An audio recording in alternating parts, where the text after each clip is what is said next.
Assam rifles মাসিমপুরে NCC ক্যাডেটদের জন্য 2 দিনের drone প্রশিক্ষণ ক্যাপসুল পরিচালনা করে।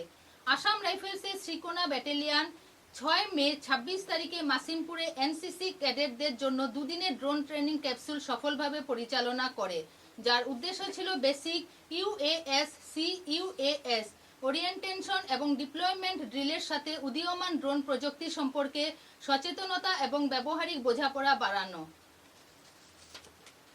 ক্যাপসুলে 125 জন ছেলে ও 38 জন মেয়ে সহ মোট 163 জন ক্যাডেট উৎসাহের সাথে অংশগ্রহণ করেন।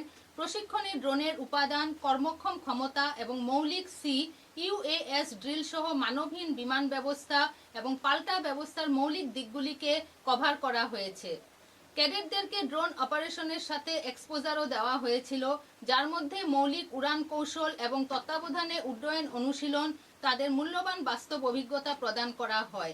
এই উদ্যোগটি আধুনিক নিরাপত্তা ও নজরদারি পরিবেশের ক্রমবর্ধমান প্রয়োজনীয়তার সাথে সামঞ্জস্য রেখে তরুণদের মধ্যে প্রযুক্তিগত সচেতনতা, অপারেশনাল প্রস্তুতি এবং উদ্ভাবনের প্রতি আসাম রাইফেলসের প্রতিশ্রুতি প্রতিফলিত করে।